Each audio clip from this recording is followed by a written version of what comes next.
राधे राधे। जय श्री कृष्ण। आप सभी दर्शकों का आपके अपने चैनल धार्मिक कथा और कहानियों में मैं आप सबका हार्दिक स्वागत करती हूँ। आज आप सुनेंगे ज्येष्ठ मास महात्म्य का 18वां अध्याय। कथा शुरू करने से पहले सर्वप्रथम भगवान श्री हरि विष्णु का ध्यान करते हुए कथा का श्रवण कीजिए। पिछले अध्याय में आप सब ने निर्जला एकादशी व्रत की अधूरी कथा सुनी। आज उसी कथा को आगे से सुनते हैं। भीमसेन जी कहने लगे वेद व्यास जी से कि हे दाद, आपने जो एकादशी का व्रत और उसका जो महात्म्य मुझसे कहा, यह कुछ मूर्छित होने से सत्य प्रतीत नहीं होता। अतः आप मेरे प्रति इस वत्सल भाव को त्याग कर ठीक ठीक बात मुझे बतलाइए। यदि आप मुझे सत्य वचन कहेंगे तो मैं विदुर वचन के सदृश अर्थात धृतराष्ट्र के प्रति जो विदुर के जो वचन कहे गए थे, उन्हीं वचनों के समान ही नष्ट हो जाऊंगा। हिता मंत्री, पुरोहित और वैद्य, इनको सत्य और यथार्थ वचन ही बोलने चाहिए, अन्यथा केवल मीठे वचन बोलने से उनके धन, धर्म और शरीर तीनों ही नष्ट हो जाते हैं। भीमसेन की यह बात सुनकर व्यास जी उनसे कहने लगे कि हे पवन पुत्र भीमसेन, हमने जो पहले संक्षेप में तुमसे बात कही वह सर्वथा सत्य है, इसको तुम असत्य नहीं मानना। मैं इस विषय में तुमको एक प्राचीन इतिहास सुनाता हूँ, तुम उन स्कंद जी के वचनों को सुनकर इस संशय से रहित हो जाओगे। पूर्व काल में कालाजन पर्वत पर पुलिन नाम वाला एक विख्यात समस्त धर्मों का पालन करने वाला और उन धर्मों का ज्ञाता हुआ। उसने राज्य करके वहां पर द्वारकापुरी के सामने महनपुर बरसाया और स्वयं अनेकों रथ, सेना, रावत के समान, हाथी और ऊंचे सरवा के समान घोड़ों से पारंपरिक अर्थात आवृत होकर और सजीवों से अनुमोदित होकर विजय यात्रा के लिए निकला। संयोजन के परिणाम में उसने सेना उस पुर से बाहर निकली। राजा के साथ चलने वाली जो पैदल सेना थी वह सारी पृथ्वी पर छा रही थी। सात्वियों की सेना की रचना से युक्त वह सेना 7 महासमुद्रों के समान प्रतीत होती थी। वह राजा बड़े बड़े मांगलिक वीर राजाओं और सेवकों को जीतकर उनसे बहुत सा धन लेकर अपने पुर को वापस लौटा। इस तरह से उस राजा ने पृथ्वी के अनेक चक्रवर्ती राजाओं को जीता। जिस जिस सेनापति को बलवान सुनता था वह राजा वहां पर वेग पूर्वक जाकर उनको जीत लेता था। इस प्रकार घूमते घूमते उस राजा ने कि गुप्तचर ने आकर राजा को यह संदेश दिया कि महाराज, यहाँ पर सबों का मालिक एक परम धर्मात्मा राजा है, जो कि श्रुति, स्मृति और पुराणों का ज्ञाता, देवता तथा अतिथि की पूजा करने वाला, सत्य प्रतीक और शूरवीर है। आज तक किसी से भी वह नहीं जीता गया है। उसको बिना जीते इस भूमंडल में आपकी कीर्ति संतुष्टदायक नहीं हो सकती। अपने गुप्तचरों से यह समाचार सुनकर राजा पुली ने अपने मंत्रियों और सेना के सहित उस प्राचीन पुरी को, संपूर्ण नगर को चारों तरफ से घेर लिया और राजा पुलित के सैनिक उस नगर के चारों तरफ अब स्थित हो गए। जैसे वन में बहुत से गिद्धों के द्वारा एक सिंह घेर लिया जाता है, ठीक उसी तरह से उन्होंने उस नगर के चारों तरफ से घेर लिया। हे तपोधन, उस समय उस नगर में बड़ा ही कोलाहल मचा। कुछ लोगों ने राजा से और कुछ ने मंत्रियों से जाकर कहा, हे राजन, उस दिन ज्येष्ठ मास के शुक्ल पक्ष की एकादशी की तिथि थी। उस दिन उस नगर के सभी लोग स्नान आदि करके भगवान विष्णु की पूजा में रत हो गए थे और पूजा में लीन होने के कारण आपस में बातचीत भी नहीं करते थे। ऐसे समय में राजा पुली के सैनिकों ने ग्राम में घुसकर बड़बड़ी ही लूटपाट मचा दी। इसी बीच में किसी ग्रामवासी ने राजा पुलिन को नमस्कार करके हाथ जोड़कर अति शांति के साथ जाकर यह वचन कहा। ग्रामवासी ने राजा पुलिन से कहा कि हे राजन, आज बड़े पुण्य देने वाली एकादशी का व्रत है और हमारे राजा समस्त नागरिकों के साथ पूजा में स्थित हैं। आज नागरिक लोग तथा राजा भोजन, भाषण, हिंसा, मिथ्या वचन तथा और भी किसी काम का, किसी प्रकार का द्वेष कर्म नहीं करेंगे। इसलिए आप, हे राजन, आज और कल के लिए कृपया कीजिए। अपने राजा की आज्ञा से यहाँ पर नहीं आया हूँ। मैं यहाँ की जो निश्चित बात है स्वयं अपने विचार से कहने के लिए आया हूँ। अतः राजन, इन दिनों में आप जो कुछ भी करेंगे हमारे राजा उसे सब सहन करेंगे, परंतु परसों क्या होगा यह मैं नहीं कह सकता, आपसे और नहीं मैं जानता। इस प्रकार ज्येष्ठ मास महात्म का निर्जला एकादशी व्रत वर्णम 18वां अध्याय संपूर्ण हुआ। बोलिए श्री हरि विष्णु भगवान की जय। आइए अब हम आपको रामेश्वर क्षेत्र की महिमा का, उस राम सेतु तीर्थ का वर्णन आपको श्रवण कराते हैं। सूत जी ऋषियों से कहते हैं कि हे श्रेष्ठ विप्रों, अब मैं धनुष कोटि की प्रशंसा में सियार और के संवाद का तुमसे वर्णन करता हूँ। प्राचीन काल में एक स्थान पर सियार और वानर रहा करते थे। दोनों अपने पूर्व जन्मों की बातों का स्मरण था और वे दोनों परस्पर मित्र थे। उस सियार का नाम था रुद्र।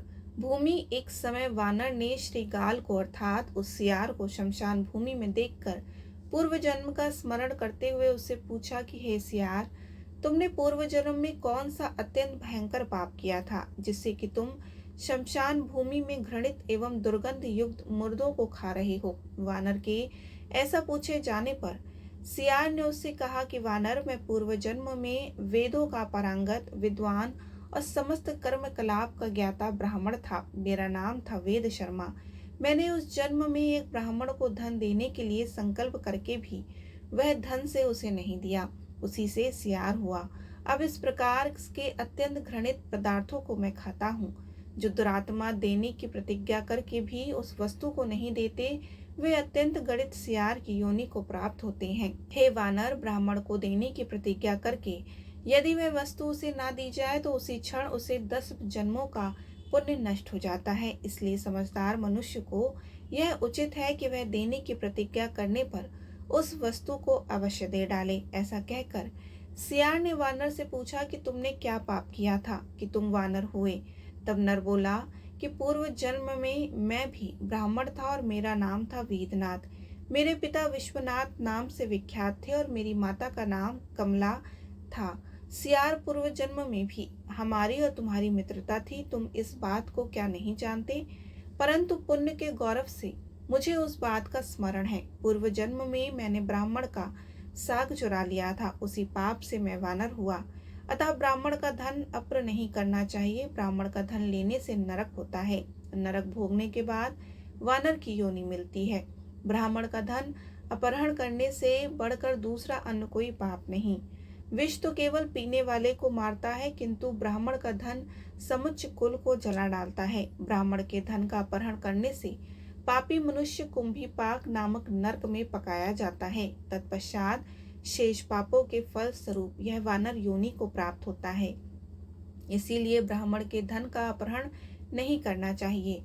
ब्राह्मण के साथ सदा ही क्षमा का ही व्यवहार करना चाहिए। बालक, दरिद्र, कृपण तथा वेद शास्त्र आदि के ज्ञान से शून्य ब्राह्मणों का भी अपमान कदापि नहीं करना चाहिए, क्योंकि क्रोध में आने पर भी अग्नि के समान भस्म कर देने वाले हो जाते हैं।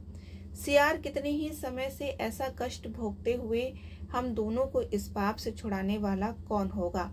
सियार और वानर इस प्रकार की बातचीत अब कर ही रहे थे कि इतनी में देवयोग से अथवा पुनर्जन्म के किसी पुण्य के वश वहां महातेजस्वी सिंधु दीप नामक मुनि स्वेच्छानुसार घूमते हुए वहां पर पहुंचे। वे रुद्राक्ष की माला से विभूषित होकर भगवान शिव के नामों का कीर्तन कर रहे थे। सियार और वानर ने उन मुनि को देखकर उनको प्रणाम किया और इस प्रकार उनसे पूछा। सियार और वानर उन मुनि से बोले कि हे भगवान, आप सर्व धर्मों के ज्ञाता हैं। अपनी कृपा दृष्टि से हमारी ओर देखिए। आप और हम दोनों के आप रक्षा कीजिए। हमारी वानर और सियार की योनि जिस उपाय से छूट जाए उसे बताने की हमें कृपा कीजिए। साधु पुरुष सदा ही किसी प्रकार की अपेक्षा न रखते हुए अपनी कृपा दृष्टि से अनाथ, दीनों, अज्ञानियों और बालकों तथा रोग पीड़ित मनुष्यों की रक्षा करते हैं। उन दोनों के ऐसा कहे जाने पर महामुनि सिंधु दीप ने मन ही मन बहुत देर तक विचार किया और फिर उन्हें इस प्रकार से कहा। वे मुनि बोले कि सियार और वानर, तुम दोनों के पाप की शांति के लिए मैं तुम्हें एक उपाय बताता हूँ। तुम दोनों दक्षिण समुद्र के तट पर श्री रामचंद्र जी के धनुषकोटि तीर्थ में शीघ्र ही जाकर स्नान करो। ऐसा करने से तुम्हारे पाप से मुक्ति हो जाएगी।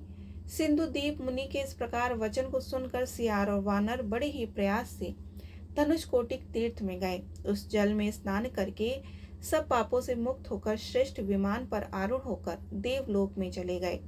वहां उन्हें इंद्र का आधा आसन प्राप्त हुआ। गोदावरी के तट पर दुराचार नाम से प्रसिद्ध एक ब्राह्मण रहा करता था। वह ब्राह्मण बड़ा ही पापी और नृत्यपूर्ण कर्म करने वाला था। ब्रह्म हत्यारे, शराबी, स्वर्ण की चोरी करने वाले तथा गुरु पत्नी गामी इन महापायों के संसर्ग से दूषित होकर वह ब्राह्मण सदा ही लोगों के साथ निवास किया करता था। महापात क्रियाओं के संसर्ग दोष से ही ब्राह्मण पूर्ण रूप से नष्ट हो गई थी। ब्राह्मण से हीन उस दुराचार ब्राह्मण को एक महाभयंकर महाबलवान बेताल ने अपने अधीन कर लिया।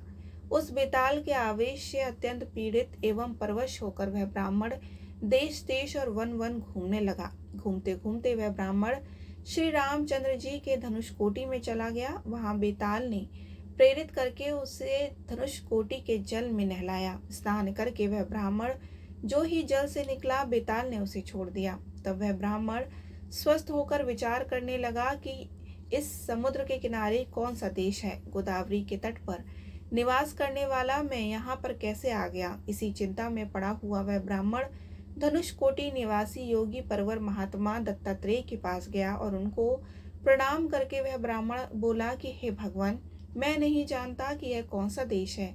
मेरा घर तो गोदावरी के किनारे में है। मैं यहाँ पर कैसे आ पहुंचा, यह सब आप मुझे बताने की कृपा करें।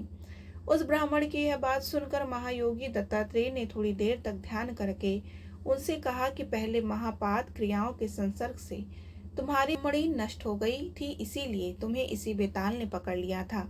उसी बेताल के आवेश से विवश होकर तुम यहाँ पर आ गए। बेताल ने तुम्हें धनुषकोटि के जल में नहलाया और धनुषकोटि में स्नान करने से ही तुम्हारा महापात क्रियाओं के संसर्ग का दोष सर्वथा नष्ट हो गया। जिस बेताल ने तुम्हें जकड़ रखा था, तुमको पकड़ रखा था, वह पूर्व जन्म में ब्राह्मण था। उसने अश्विनी मास के कृष्ण पक्ष में पावन की विधि से पितरों का हर्ष पूर्वक महालय श्राद्ध नहीं किया था तथा पितरों के श्राप के कारण पितरों के श्राप देने से वह बेताल भाव को प्राप्त हुआ। इस धनुषकोटि के दर्शन से वह बेताल भी बेताल योनि से मुक्त होकर भगवान विष्णु के लोकों को प्राप्त हुआ। जो मनुष्य अश्विनी मास के कृष्ण पक्ष में अत्यंत लोभवश पितरों के उद्देश्य से महाल श्राद्ध नहीं करते, वे बेताल होते हैं। अश्विनी मास के कृष्ण पक्ष में महालय श्राद्ध के अवसर पर अपनी शक्ति और सामर्थ्य के अनुसार 1, 2 या 3 ब्राह्मणों को भोजन कराता है, उसकी कभी भी दुर्गति नहीं होती। भादव शुक्ल पक्ष से लेकर मार्गशीर्ष मास के अंत तक द्वदर्शी मुनियों के महाल श्राद्ध का समय बतलाया गया है। इस समय में जो भी भादव का शुक्ल पक्ष विशिष्ट है, उसी अपेक्षा से अश्विनी का कृष्ण पक्ष अधिक उत्तम माना गया है। उस कृष्ण पक्ष में प्रतिपदा तिथि को जो मनुष्य भक्ति पूर्वक महालय श्राद्ध करता है, उसके ऊपर सबको पवित्र करने वाले भगवान अग्निदेव बड़े प्रसन्न होते हैं।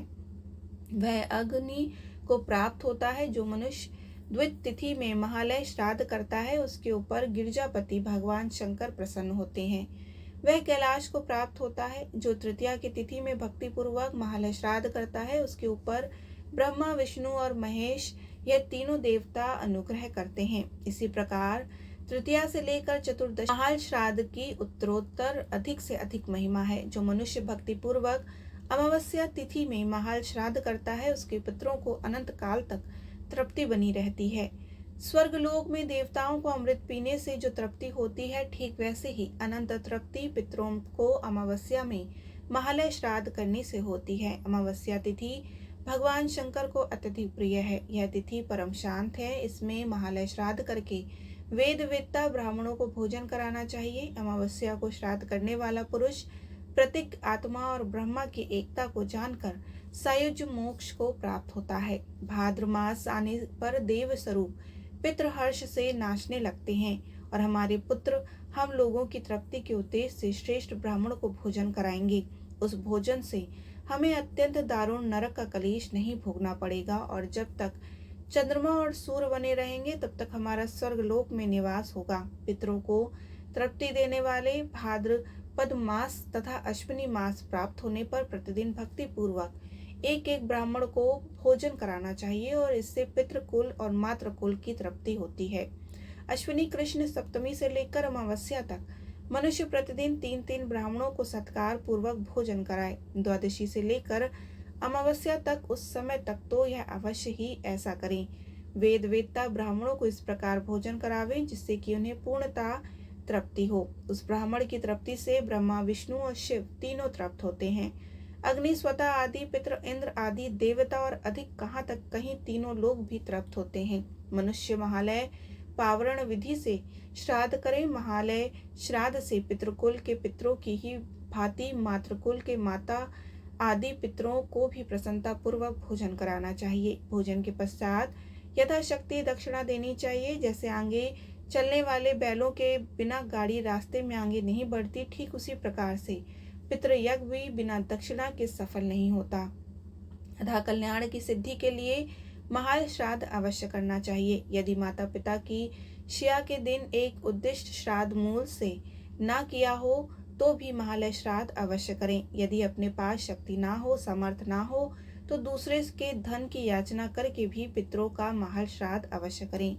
पहले ब्राह्मणों से याचना करनी चाहिए। यदि उनसे धन धान आदि की प्रा हो तो महालय श्राद्ध करने की इच्छा से उत्तम क्षत्रियों की याचना करें। यदि क्षत्रिय भी देने वाले ना हो तो वैश्य से मांगे। यदि लोक में वैश्य के दाता ना हो तो पितरों की तृप्ति के लिए भादव मास में गौग्रास अर्पण करें। यदि भादव या अश्विनी मास में सूतक आदि के द्वारा श्राद्ध में विघ्न निर्मित होने पर अश्विनी मास के भीतर किसी भी दिन श्राद्ध कर लेना चाहिए। विद्वान पुरुष को चाहिए कि वो महाल श्राद्ध के लिए 9 ब्राह्मणों का वर्ण करे और ब्राह्मण पिता के लिए एक, पितामह के लिए और एक पितामह के लिए वर्ण करे। इसी प्रकार माता परमाता और वृद्ध परमाता के लिए एक ब्राह्मण का वर्ण करे। 2 श्रेष्ठ ब्राह्मणों का वर्ण विश्व देवों के लिए करे। एक वेद वेत्ता ब्राह्मण का वर्ण भगवान विष्णु के लिए करना चाहिए अथवा पितृ वर्ग के लिए एक, माता वर्ग के लिए एक, विश्व देवों के लिए और एक भगवान विष्णु के लिए। इस प्रकार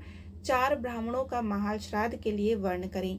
वे ब्राह्मण एवं सुशील होने चाहिए। जो खोटे स्वभाव वाले ब्राह्मणों का वर्ण करता है वह श्राद्ध का घातक है। भाद्रपद शुक्ल पक्ष में अथवा विशेषता अश्विनी कृष्ण पक्ष में महाल श्राद्ध करना चाहिए। जो मनुष्य श्रद्धा पूर्वक इस प्रकार महाल श्राद्ध करता है वह सब तीर्थों में स्नान करने पर पुण्य फल को प्राप्त कर लेता है। मलय श्राद्ध नित्य कर्म में गिना जाता है, अतः उसे न करने पर बड़ा ही भारी पाप लगता है। धर्मपुत्र युधिष्ठिर वनवास में महाल श्राद्ध करने से ही दुख के समुद्र से पार होकर धृतराष्ट्र पुत्रों को मारकर युद्ध में विजय हुए। मुनि श्रेष्ठ वशिष्ठ, अग्नि, भृगु, गौतम, अग्नि, कश्यप, भरद्वाज, विश्वामित्र, अगस्त्य, पराशर, मर्क तथा अन्य मुनिवर विधि पूर्वक उत्तम महालय श्राद्ध का अनुष्ठान करके ही अणिमा आदि 8 सिद्धियों, व्रतों और तपस्या के निवास स्थान बन गए। महाल श्राद्ध करने से उन्हें सर्वश्रेष्ठ स्थान की प्राप्ति हुई। अतः अपना कल्याण एवं अभ्युदय चाहने वाले पुरुष को महाल श्राद्ध अवश्य करना चाहिए। तुम्हारे भीतर जिस भूत ने प्रवेश किया था, जिस विताल ने प्रवेश किया था, वह पुनर्जन्म में ब्राह्मण था। उस विताल का नाम था वेदनिधि। वह महात्मा भरद्वाज का पुत्र और कुछ स्थली ग्राम का निवास था। उसने विधि पूर्वक महाल श्राद्ध को नहीं किया था, इसीलिए पितरों के श्राप से वह बेताल हो गया। हे ब्राह्मण, दुराचार तुम भादव मास में अर्थात या फिर अश्विनी कृष्ण पक्ष के में पितरों की तृप्ति के लिए रस भोजन तैयार करके ब्राह्मणों को भक्ति पूर्वक भोजन कराओ। तुम्हारा ऐसा करने से तुम्हें कभी भी दरिद्रता नहीं होगी, तुम सदा ही सुखी रहोगे। आज से तुम कभी महापायों के संसर्ग को ना करना, न संसर्ग में तुम रहना। मैं तुम्हें यह आज्ञा देता हूँ कि अब शीघ्रता पूर्वक तुम अपने देश को चले जाओ। योगी दत्तात्रेय मुनि के इस प्रकार आज्ञा देने पर दुराचार ब्राह्मण ने कृताग्न मन से उन्हें प्रणाम करके और अपने देश को चला गया। तब दत्तात्रेय जी के द्वारा बताए हुए मार्ग से वह ब्राह्मण अपने वर्णाश्रम चित्त कर्तव्य का पालन करते हुए प्रसन्नता पूर्वक रहने लगा।